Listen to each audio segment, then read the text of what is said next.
اللہم انی اسألک علما نافعا ورزقا طیبا وعملا متقبلا۔ آپ نے ہمارے بڑے بھائی اور جلیل القدر عالم دین، عالم نبیل، ڈاکٹر مفتی محمد حسیب قادری زید شرف ہو سے آپ نے بہت کچھ سن لیا۔ قبلہ استاذ گرامی باقی اوصاف کے ساتھ ساتھ ان کے اندر ایک وصف بڑا نمایاں تھا کہ وہ جلالی بڑے، بس باقی بہت ساری چیزیں آپ نے سن لی ہیں۔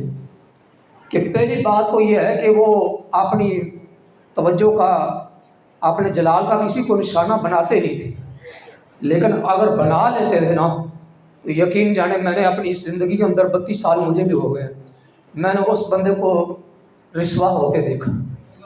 آپ کی یہ شان تھی۔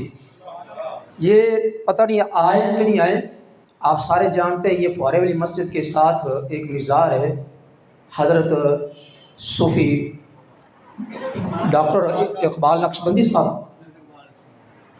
ان کو چند سال ہی ہوئے ہیں، بزرگ رخصت ہوئے ہیں۔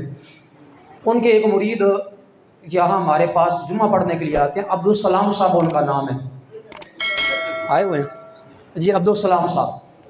تو یہ قبلہ استاذ گرامی کی موجودگی میں بھی جمعہ پڑھنے آتے تھے اور آپ بھی آ جاتے ہیں جب سے میں بھی پڑھا رہا ہوں۔ تو جس جمعے قبلہ استاذ گرامی کا وصال ہوا ہے، جمعے کو ہی ہوا ہے، تو چونکہ ہم جمعہ پڑھ کے فارغ ہوتے ہیں تو 2:15 ساڑھے 3 ہو جاتے ہیں، 2:45 کے بعد تو جماعت کھڑی ہوتی ہے۔ تو اس کے بعد انہوں نے آ کے میرے سے سلام کیا ہے۔ سلام کرنے کے بعد یہ میرے سے حال پوچھتے ہیں کہ قبلہ استاذ صاحب کا کیا حال ہے۔ میں نے بتایا جو کیفیت تھی، میں نے کہا جی آپ ذرا ان سے ڈائریکٹ بات نہیں ہوتی، گھر والوں سے ہوتی ہے، وہ بھی تشریف فرمائے، گاؤں سے بھی لوگ آئے ہوئے ہیں، ان کے چچا زاد بھائی بھی بیٹھے ہوئے ہیں، ان کے بھانجے بھی ہیں، عزیز رشتہ دار آئے ہوئے ہیں گاؤں سے۔ تو میں نے کہا جی آپ ان سے بات نہیں ہوتی، گھر والے بتا دیتے ہیں یا ویڈیو کال کر کے زیارت کروا دیتے ہیں۔ تو انہوں نے مجھے ایک بات بتائی، کہتے جی ہمارے پیر بھائی ہے، میں وہ آپ کے سامنے شیئر کرنا چاہتا ہوں۔ زندگی میں ہم کئی مرتبہ وہ جو گوہر نایاب ہوتا ہے اس کو بھی نہیں پہچان پاتے۔ تو یہ کہنے لگے کہ جی ہمارے پیر بھائی ہیں، انہوں نے اپنے پیر و مرشد یعنی حضرت صوفی ڈاکٹر اقبال صاحب رحمۃ اللہ علیہ کو خواب میں دیکھا اور عرض کیا کہ حضور آپ ہمیں چھوڑ کے چلے گئے ہیں، اور یہ تو بتائیں کہ آپ کے بعد کون ہے جس کے پاس ہم چلے جایا کریں۔ تو مجھے تو نہیں پتا، میں تو ان کا پیر بھائی نہیں ہوں، یہ آگے میرے پیچھے جمعہ پڑھتے ہیں۔ تو یہ آگے کہنے لگے کہ جی میرے پیر و مرشد نے فرمایا کہ اگر میرے بعد تم برکتیں لینا چاہتے ہو تو وہ محمد دین ہے، اس مسجد میں جایا کرو۔ اگر تم مصطفیٰ آباد کے اندر کچھ روحانیت دیکھنا چاہتے ہو تو وہ تمہیں اس مسجد میں نظر آئے گی۔ یہ مجھے کچھ 3:15 ساڑھے 3 بتا رہے ہیں، اور جب میں مغرب کی نماز پڑھ کے گیا ہوں تو یہ ان کے بھانجے بیٹھے، یہ قبلہ قاری مظفر صاحب بیٹھے حضرت سے آئے ہیں، ان کے چچا زاد بھائی ہیں۔ انہوں نے مجھے فون کر کے بتایا کہ منظور صاحب قبلہ استاذ گرامی رخصت ہو گئے۔ بہرحال جی آپ کے وہ صاف بیان نہیں کیے جا سکتے، ٹائم کی قلت بھی، نہایت ہی صابر تھے، شاکر تھے، ذمہ دار تھے۔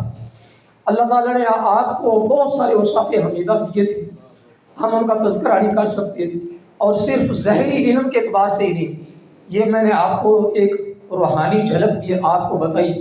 اللہ کریم نے ان کو بہت سارے اوصاف سے نوازا تھا، اور پھر ایسے نایاب ہیرے بھی قبلہ استاذ گرامی وہ پیدا کر کے گئے۔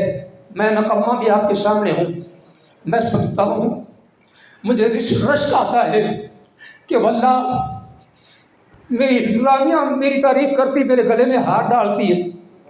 انتظامیہ سن رہی ہے تو میں اس لیے نہیں کہہ رہا، میں کہتا ہوں کہ انتظامیہ بھی یہ ایسے داد دیتے ہیں۔ میں اس مسجد میں گیا ہوں، بورڈ والی مسجد میں، تو یقین جانے کم بیش 1.5 سے 2 مہینے 15-16 خطیب وقتاً فوقتاً آتے رہے اور ٹرائی لیتے رہے، اور اللہ تعالیٰ نے مجھے یہ احساس دیا۔ میں اس مسجد میں بھی خطیب منتخب ہوا، اور کہنے والے کہہ رہے تھے کہ منظور صاحب آپ 6 مہینے نکال لیں گے، وہاں ایسی حالات ہیں، اور الحمدللہ یہ 5واں سال وہاں جاری ہے، 5واں سال جاری ہے، اور الحمدللہ مجھے امید ہے کہ جب بھی چھوڑوں گا میں خود ہی چھوڑوں گا، اس لیے کہ ہمارے استاد فرمایا کرتے تھے اور ہم نے اس کو بڑی مضبوطی کے ساتھ تھاما ہے.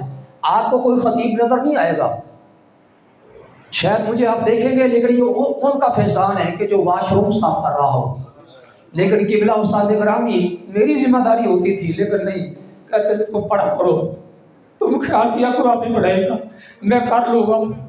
اپنی چوکی پکڑتے، جب گھٹنوں میں تکلیف زیادہ ہوگی، بیٹھ بھی سکتے تھے پاؤں کے بل، تو چوکی پہ بیٹھ کے وہ باتھ روم صاف کیا کرتے تھے، چوکی پہ بیٹھ کے وضو خانہ صاف کیا کرتے تھے. محلے دار بھی گواہ ہیں. تو بہرحال قبلہ استاد گرامی کا یہ فیضان ہے کہ جو ہم وقت گزار رہے ہیں، یہ نکمے سکے چل رہے ہیں، ان کی کرم نوازی ہے، ان کی شفقت ہے، ان کی مہربانی. مگر انہوں نے ہم سے کچھ نہیں لیا. جب میری شادی بھی ہو گئی، گھر میں مشین بھی آ گئی، پھر بھی قبلہ استاد صاحب کپڑے نہیں دیا کرتے تھے. کہتے تھے نہیں، میں جب تک دھو سکتا ہوں میں خود دھوں گا. واللہ ان کی اتنی عاجزی، اتنی انکساری کہ انہوں نے آخر تک خود کپڑے اپنے خود دھوئے. حالانکہ ہم دھو سکتے تھے لیکن نہیں دھونے دیتے تھے. کئی مرتبہ چوری اٹھا کے لے جانے تو لڑنے لگ جاتے تھے، ناراض ہوتے تھے. تو میں نے کتنی دفعہ کہا ہے کہ نہ کیا کر ایسا، تو پھر باز نہیں آتا. بہرحال جی، ہر پہلو جو آپ دیکھیں گے برادری لیول پر، یہ برادری کے لوگ بیٹھے ہوئے ہیں، ان سے پوچھئے کہ ان کا کیا حال ہے. ہر بندے کو یہ فیل ہوتا ہے کہ ہمارا کوئی اپنا گیا، ہر بندے کو یہ فیل ہوتا ہے کہ ہمارا کوئی اپنا گیا ہے. قبلہ استاد گرامی کے لیے ہم دعا گو ہیں. آپ بھی اس لیے آئے کہ اللہ تعالیٰ ان کے درجوں کو بلند فرمائے اور جنت الفردوس کے اندر انہیں اعلیٰ مقام عطا فرمائے.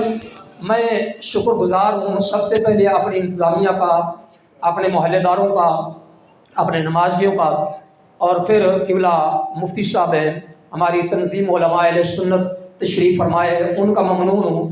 اسی طریقے سے جنہوں نے پروگرام تشکیل دیا، یہ ہماری مرکزی نعت کونسل اور دیگر میلاد کونسل اور دیگر جتنے بھی تنظیم لکھے ہوئے ہیں، میں سب کا ممنون ہوں اور مشکور ہوں کہ انہوں نے ہمارے ساتھ تعاون کیا، کوآپریٹ کیا.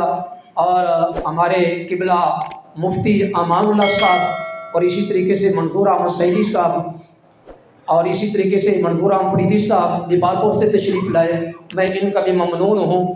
اور ہمارے نمازی مرحوم اقبال صاحب فرانس والے، وہ، اور ہمارے نمازی عامر عدنان صاحب، اور یہ ہمارے ہمسائے عمیر ابرار صاحب، جنہوں نے خصوصی طور پر اس پروگرام کے اندر ہمارا اور انتظامیہ کا ہاتھ بٹایا. اور دیگر تمام محلے داروں کا شکر گزار ہوں کہ اللہ تعالیٰ، جیسا کہ مفتی صاحب نے بیان فرمایا تھا کہ ایسی ہو قیامت والے دن قبلہ استاذ گرامی کا پلو پکڑ کے ہم بھی چلے جائیں. اللہ قبول فرما رہے. وآخر دعوانا الحمدللہ رب العالمین. اللہم انی اسألک علما نافعا ورزقا طیبا وعملا متقبلا.